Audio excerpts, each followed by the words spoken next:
Miércoles 13 de agosto de 2025. Estamos en el programa número 820 de la memoria histórica aún no contada, el conflicto armado en Colombia. Y el tema para abordar es la muerte en combate del criminal alias Cancharino, un narcoterrorista integrante de las supuestas disidencias de las FARC que fue dado de baja en un combate por el Gaula militar en en el municipio de Rovira, Tolima, en la vereda del Paraíso, cuando estaba dedicado a cobrar unas extorsiones a unos ciudadanos, actividad que venía realizando de manera intensa en varios departamentos y por la cual se presume que estaba recogiendo un promedio de $1 millón al mes. Este golpe causó un impacto importante y le dio la oportunidad a las fuerzas militares de demostrar que mientras el gobierno nacional no se meta a interferir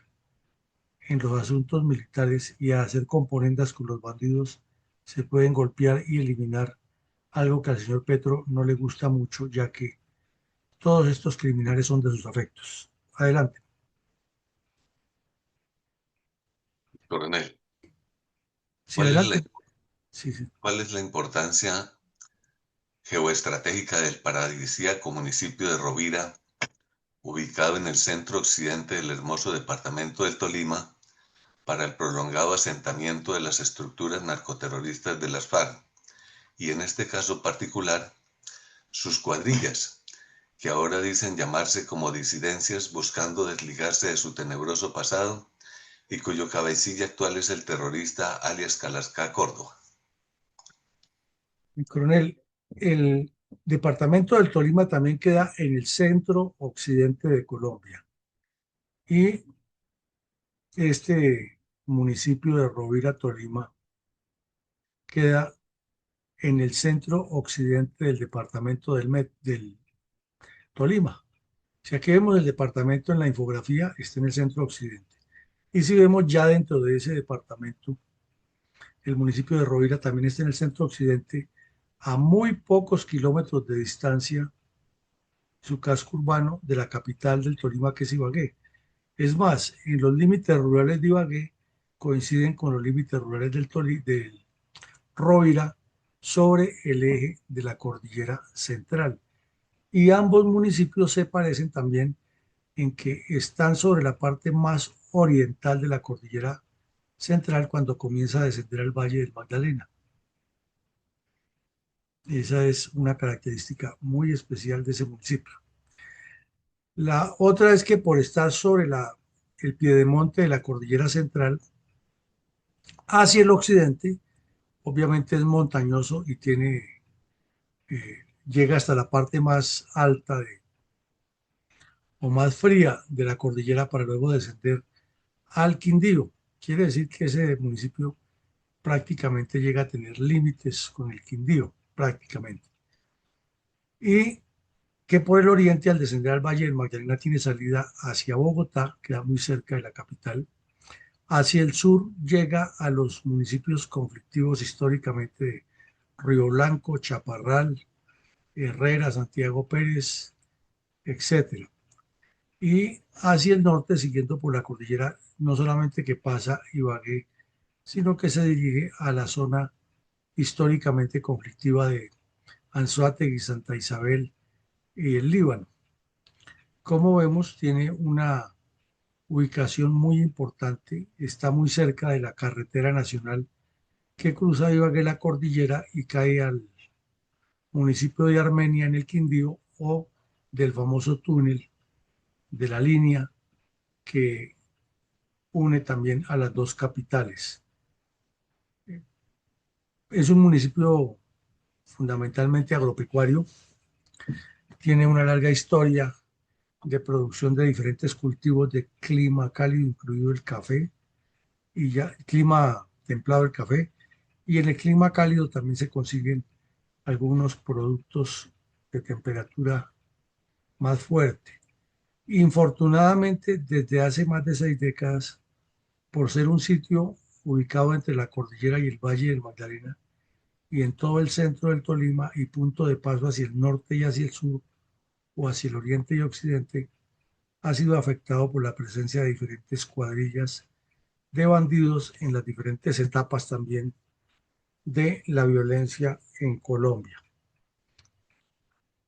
En síntesis, hay mucha historia en Rovira de sangre y de violencia, a pesar de la laboriosidad de sus gentes y de la importante producción agropecuaria que este municipio le aporta al departamento y al país. Estas fotos nos muestran que podría ser un sitio ecoturístico muy importante y la variedad de sus climas. En la parte baja vemos una gran cantidad de cascadas con una enorme cantidad de rocas calizas formadas de la cordillera que también se pueden explotar con fines comerciales, ya que tienen mucha calidad esas rocas para distintos usos en la construcción. Obviamente no destruyendo las rocas de las cascadas. Y en la parte media alta ya se nota que la cordillera va siendo mucho más fría, que muchos pliegues tiene, que además tiene una vegetación muy especial, incluida la que se alcanza a notar aquí, la palma de cera, que es uno de nuestros emblemas nacionales, porque es una especie en vía de extinción y que se considera como parte de los emblemas del país, porque es única y sui generis, ya que crece muchísimos metros de altura, cada vez más delgada, y su follaje es muy particular, muy característico en la parte superior. Y en la parte baja de las fotografías vemos que el municipio, su área urbanizada, está metida en un pequeño semivalle rodeado de pliegues de la cordillera, poniendo en riesgo los deslizamientos, que es uno de los fenómenos que tiene toda la geografía andina y la construcción de áreas pobladas en, en nuestras tres cordilleras. Muy interesante este municipio, bellísimo para conocerlo, para investigarlo, con una formación volcánica en sus zonas agropecuarias, pero infortunadamente, como reiteramos, afectado por fenómenos de violencia durante varios lustros y con una mala connotación a todo ese potencial que tiene este municipio tolimense. Y coronel, ¿cuál es el trasiego criminal del narcoterrorista de las FARC, Fabián Espinosa, alias Cancharino, que delinquía con las cuadrillas de alias Calarcá? Tan solo vivió 24 años este delincuente, muy joven. Se nota que era una persona con un coeficiente intelectual alto, muy rápido de mente para analizar y tomar decisiones, de raza indígena y blanca, era un mestizo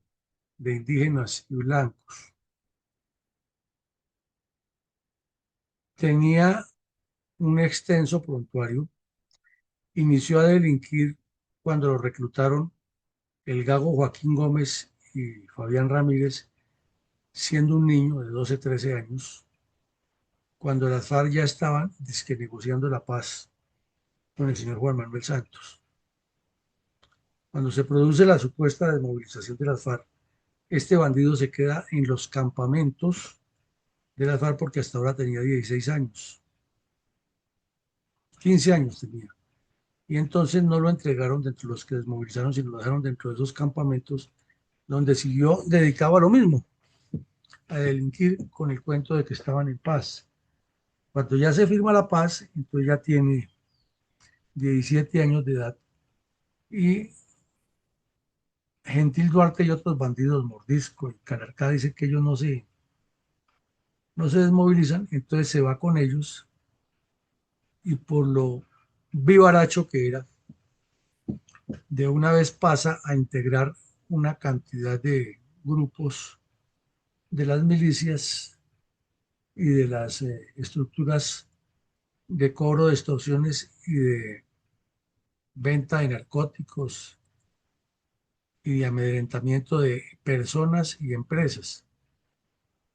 y además a participar en acciones armadas, y en menos de 7 años acumula un prontuario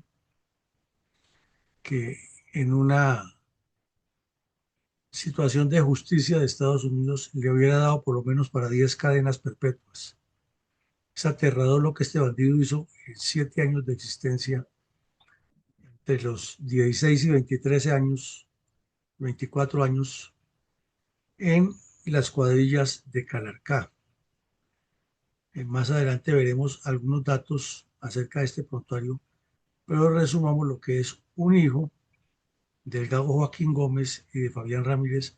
que ahora son ilustres miembros del Partido de los Comunes y de todos estos bandidos que están en el Senado. Una de las personas que más lo instruyó en acciones criminales es la honorabilísima senadora Victoria Sandino, de quien las mismas guerrilleras le han delatado que les practicaba abortos con ganchos clip de esos de oficinas. Y ella fue una de las que lo ilustró a este joven de cómo cometer delitos y lo envió a participar especialmente en las extorsiones a empresas, ya que a pesar de su corta edad y de su inexperiencia como bandido, tenía una mentalidad asesina y sicarial para amedrentar a las víctimas de las extorsiones, y además le fascinaba dejarles mensajes escritos o mensajes de audio en sus números de celular, luego de inclusive colocarles petardos explosivos en las sedes de las empresas o de los comercios que tenía cada una de esas personas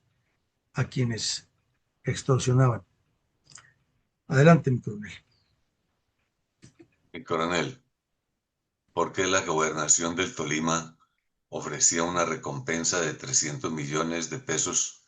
por información que condujera a la captura del narcoterrorista de las FARC, Fabián Espinosa, alias Cancharino? Resulta que este bandido se convirtió en una leyenda en los departamentos de Meta, Huila, Caquetá y Tolima. Aparecía en uno y en otro y siempre cometiendo delitos atroces. Con el cambio de gobernadores subió a la gobernación del Tolima una señora que frontalmente, la señora Magali, la gobernadora del Tolima, que frontalmente se ha enfrentado con Petro y más de una vez le ha dicho que él es un cómplice de los bandidos y que el Tolima lo que necesita es seguridad y apoyo a la institucionalidad. Y comenzó este bandido del Cancharino a extorsionar ciudadanos en el Tolima, y llegaron una cantidad de informaciones de que se encontraba, que le fascinaban los caballos de paso fino, que había participado en varios ataques contra la policía, contra el ejército, pero que era muy escurridizo y se movía entre los departamentos del Meta y el Tolima, y el Huila y el Caquetá, y un día estaba en un lado y en el otro, y tenía un amplio prontuario de movimiento de coca. Entonces la gobernadora, sin pensarlo dos veces, publicó un cartel con la recompensa de 300 millones de pesos, más o menos $75.000, por la información que condujera a la captura de este delincuente, porque se estaba recomponiendo en el sur del Tolima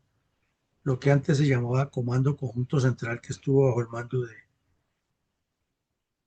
Alfonso Cano y de Catatumbo, ahora estaba, y de la honorabilísima senadora Victoria Sandino, ahora estaba bajo el mando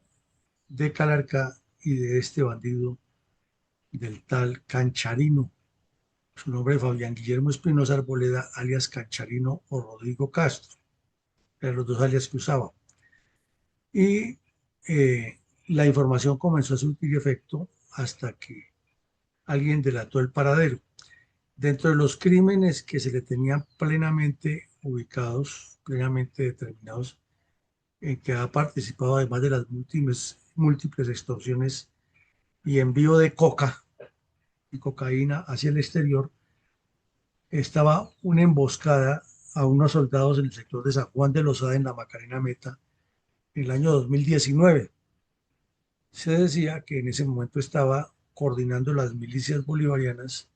en esa zona, que ahora integran dizque, la Guardia Campesina e Indígena, y él era el que los dirigía. Y apenas tenía para la fecha más o menos 17, 18 años. Luego aparece comprometido en un asesinato de un subteniente de la policía de nombre Carlos Arturo Becerra Castellanos, en el municipio de La Macarena Meta, y paralelamente cometiendo extorsiones en esa zona y dedicado al narcotráfico. Y un año después es ubicado en el departamento del Caquetá, municipio de Cartagena del Chairá, donde participó en una emboscada en un sitio denominado la Vereda Valledupar, en la que asesinaron a un soldado y a un suboficial del ejército. Y luego aparece como el responsable de un atentado contra la caravana motorizada que acompañaba a un exgobernador del Meta de nombre Juan Guillermo Zuluaga, quien se encontraba haciendo una gira política en esa región. Posteriormente, eh, fue responsable de una emboscada contra unidades de la Fuerza de Despliegue Rápido, en la que asesinaron 4 soldados en el área rural del municipio de Puerto Crebó, perdón, del municipio de la Uribe Meta, área de Puerto Crebó,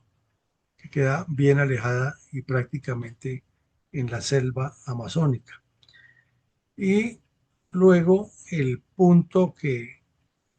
lo hizo más visible fue el ataque con explosivos al municipio, a las tiendas de D1, supermercado muy grande que tiene sucursales en todo el país, en los municipios de Paujil y Doncello Caquetá, pero lo más aterrador es que los dueños del supermercado publicaron o le enviaron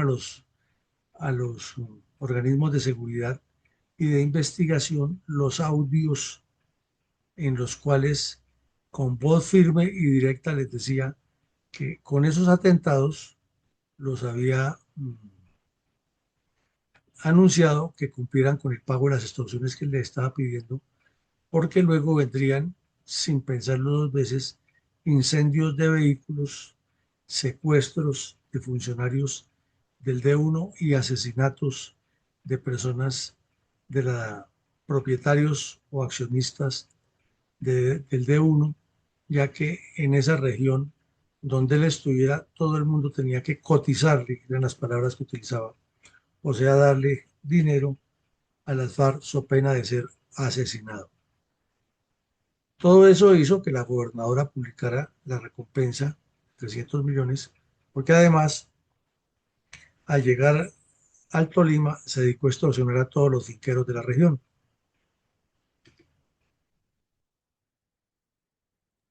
Mi coronel,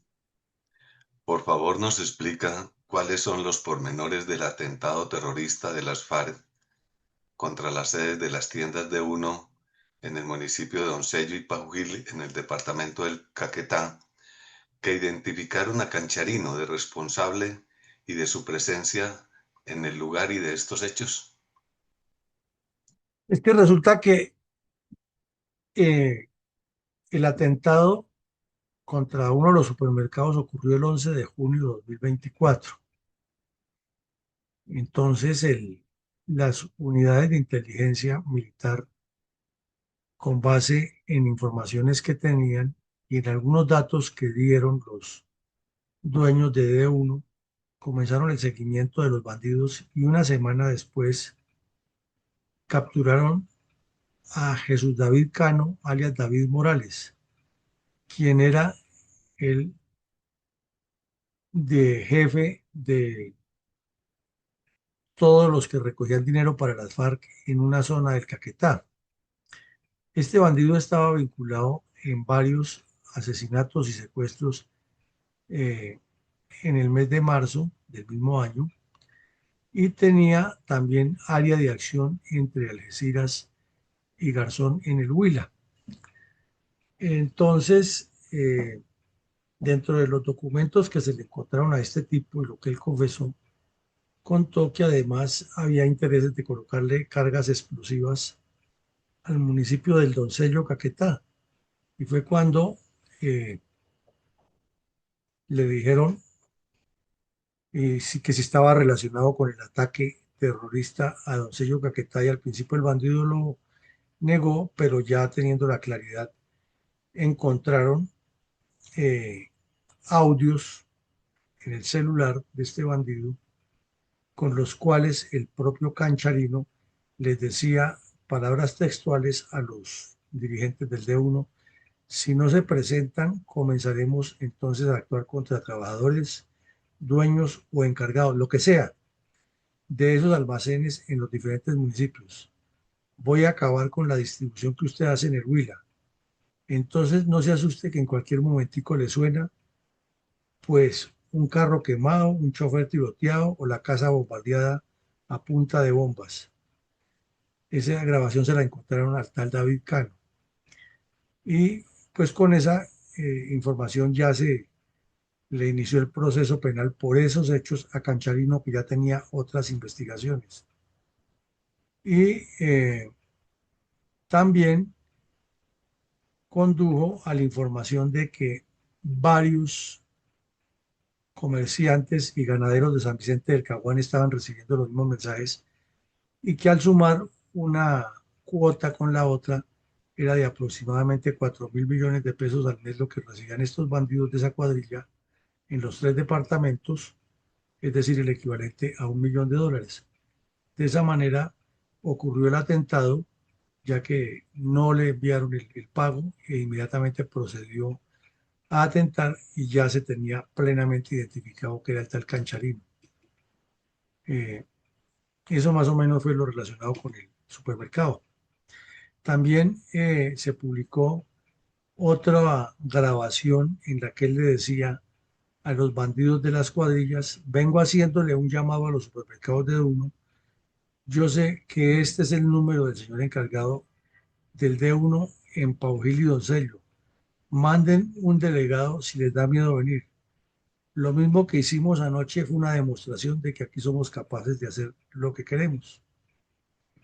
¿Cómo vemos ser un bandido sin escrúpulos y con una mentalidad terrorista y amedrentadora por delante en cada una de sus acciones, utilizando siempre el miedo y el crimen para conseguir dinero para financiar a estas estructuras criminales? Después de esos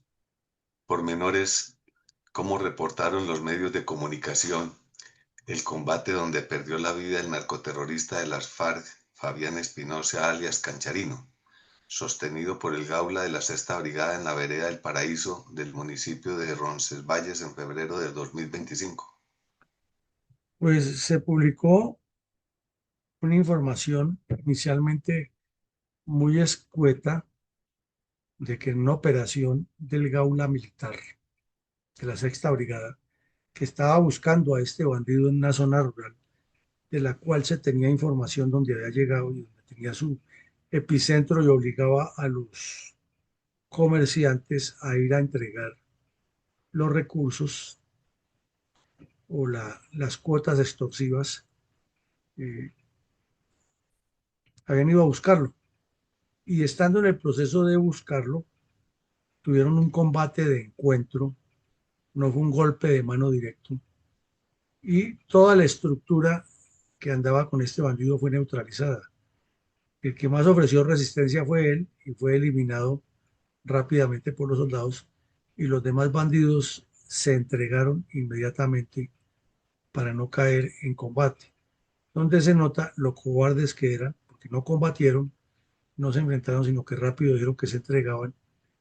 pero eso sí, eran expertos para ir a amedrentar la población y asesinar a quien no les pagara las cuotas extorsivas. Esta operación era urgente hacerla, buscarlo, porque se tenía la información de que estaba convocando a personas del Tolima a ir a pagar la extorsión allá, pero las fuerzas de seguridad e inteligencia del Estado tenían muy claro que el bandido era muy liso y que como se movía en 4 o 5 departamentos, era muy poco el tiempo que iba a estar allí y había que actuar rápido y por eso se movió con prontitud el Gaula militar que logró localizarlo y cuando ofreció resistencia lo dio de baja y los otros 5 bandidos se entregaron y pues ahí toda la cantidad de material y de pruebas que se les incautaron, inclusive el celular de este delincuente, le encontraron muchas más grabaciones y muchas más pruebas de cómo se movía por la región e inclusive de contactos que tenía en la zona. Se determinó inclusive que también ya había estado en el Baupés y el Putumayo moviendo dinero a la coca y moviendo extorsiones para que no se quedara nadie, porque además se pavoneaba y decía que donde manda Cancharino no hay nadie que no le cotice, o sea, que no le pague extorsión, ya que será objetivo militar. Era un bandidazo. Coronel, ¿en qué consistió la cinematográfica historia de la compra de un caballo pura sangre, que condujo a Cancharino al combate en la que perdió la vida este narcoterrorista de las FARC, Fabián Espinosa alias Cancharino, y que fue una confrontación que sostuvo contra el Gaula de la Sexta Brigada, en la vereda del Paraíso del municipio de Roncesvalles, en el Tolima, en el mes de febrero del 2025? Pues mi coronel, resulta que este bandido, como casi todos los narcos,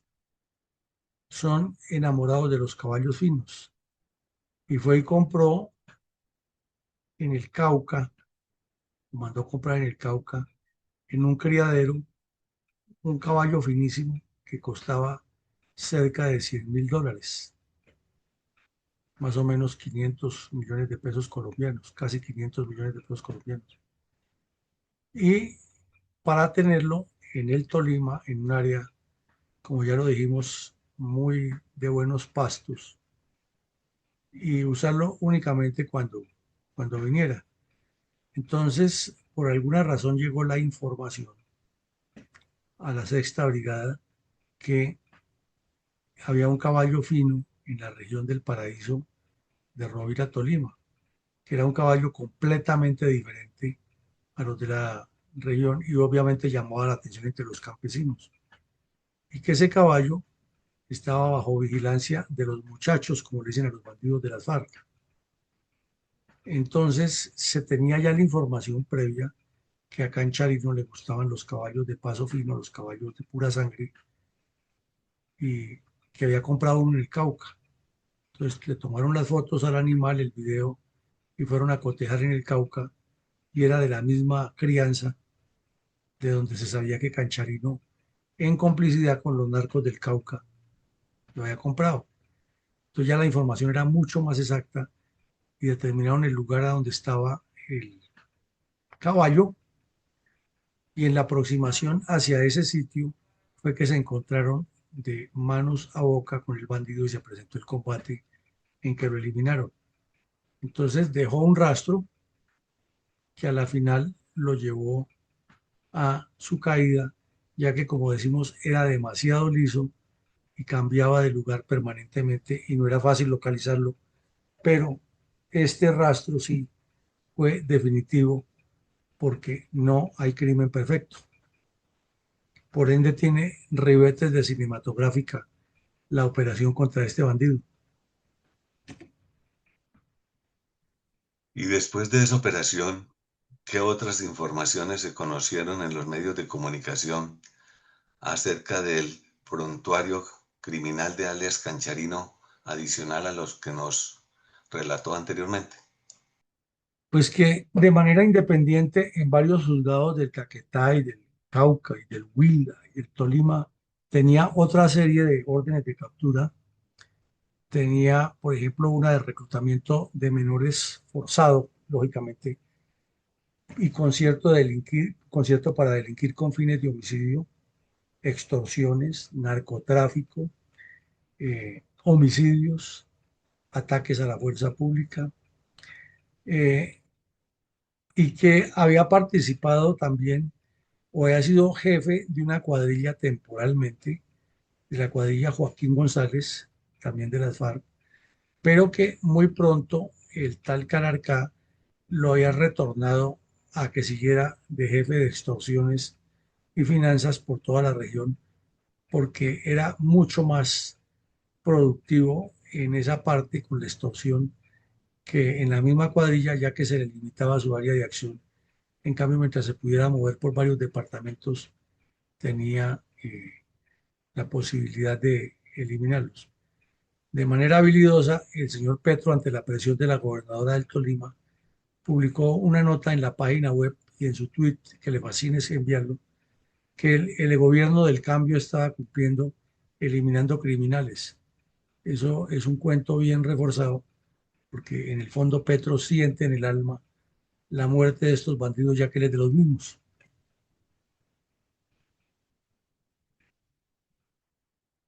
Mi coronel, se ve que le rendía mucho la extorsión y además Petro calificaba de eliminar a los criminales cuando ese no es el objetivo, sino neutralizarlos para impedirles la delincuencia. Pero así piensa Petro. Claro. ¿Cómo describió la emisora Blue Radio la noticia acerca de la neutralización en combate de alias Cancharino? La noticia Blue Radio o la emisora Blue Radio, en medio de toda la información que se decía en ese día, contó que desde su inicio en la cuadrilla 62 de las FARC, a órdenes del Gago Joaquín Gómez y de Fabián Ramírez, había iniciado bajo la dirección de un tal bandido Humberto Mora, que luego, cuando la muerte de este bandido eh, y la muerte de Rodrigo Cadete, había participado también en asesinatos de soldados en el Caquetá, siendo todavía un menor de edad, que luego había iniciado como encargado del manejo del radio de la comisión Cotis o Urias o Llaga de esa cuadrilla, que luego había hecho parte de la dirección de finanzas de ese bloque, que luego había crecido como uno de los 5 jefes de la cuadrilla 62. De ahí había pasado a jefe ya de un frente completo, siendo muy joven, que ha estado al mando de las milicias del Lozada. Es decir, que se había movido por todo el área, inclusive había tenido la posibilidad de viajar en avionetas, en vehículos, en lanchas a los diferentes departamentos, y que su accionar criminal había llegado hasta Cundinamarca y el Baupés. Era un mono jojoy en potencia este bandido, y afortunadamente el ejército lo neutralizó antes de que siguiera creciendo y se convirtiera en un superhéroe del Partido Comunista y sus bandas armadas. Adicionalmente, y después del informe de Blue Radio que nos acaba de escribir, cómo informaron los medios de comunicación los hechos posteriores de las fuerzas militares contra las cuadrillas de las FARC en el Tolima, derivadas de la neutralización de alias Cancharino. Pues que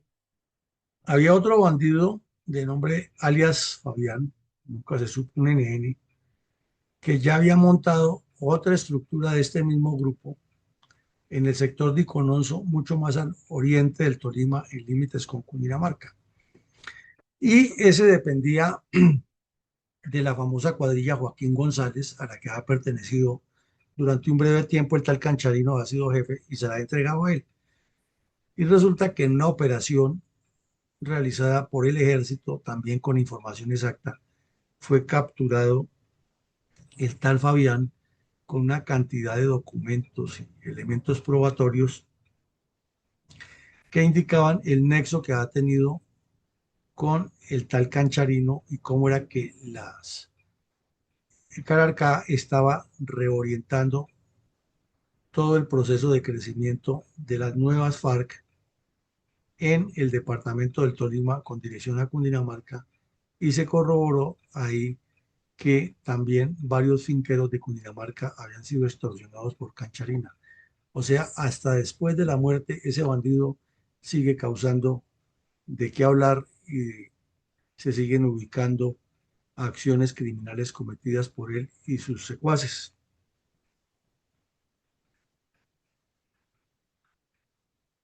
Entonces, con Fabián Cancharino extendía sus brazos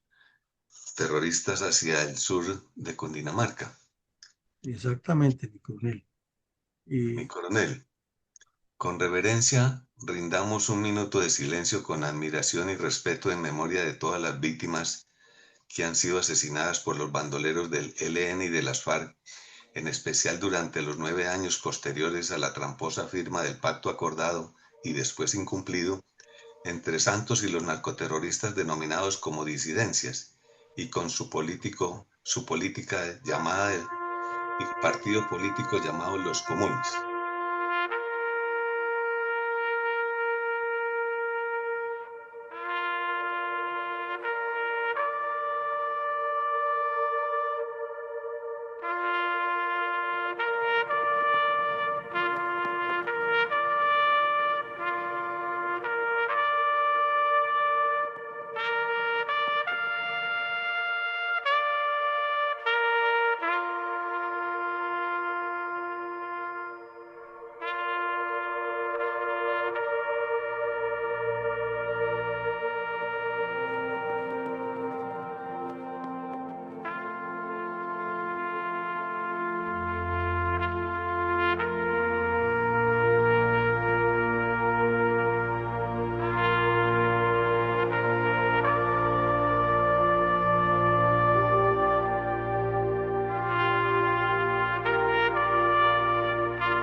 ¿Tiene credibilidad y futuro la paz total de Petro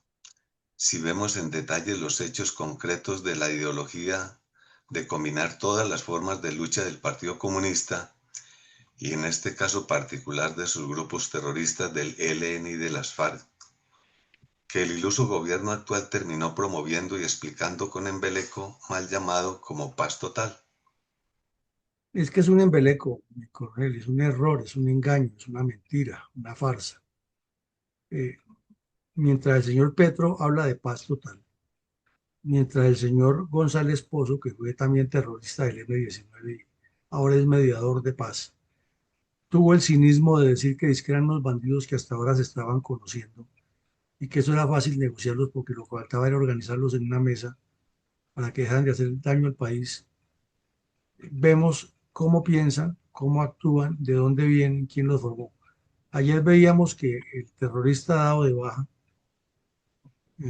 en el Cauca había sido formado por el mono, en el Meta, mejor, había sido formado por el mono Jojoy. Hoy estamos viendo que este terrorista que sembró de miedo durante los años siguientes al pacto Farsantos lo formaron el gago Joaquín Gómez y Fabián Ramírez y la honorabilísima senadora Victoria Sandino. Y que durante su accionar criminal completamente contrario al cuento de la paz total, siguieron extorsionando, matando, robando, a pesar de que estaban en diálogos con el señor Petro y que el señor Cararca, que es el jefe de ellos, tiene prácticamente inmunidad para moverse porque tiene zonas donde el gobierno nacional lo cobija mientras supuestamente negocia. Con ese engaño y esa farsa es imposible llegar a alguna paz. Y esta foto en la que vemos a Humberto de la Calle y a Iván Márquez, cada uno por su lado haciéndole daño al país, nos demuestra que son los dirigentes políticos corruptos y descompuestos y los terroristas, por otro lado, con su negocio del crimen y el narcotráfico, los que le hacen daño al país, mientras se habla de paz y la narcodictadura cubana en la mitad siempre de supuesta mediadora y también la narcodictadura de Venezuela. Es un engaño y una farsa, y si no se ponen los puntos sobre las IES, seguiremos en las mismas.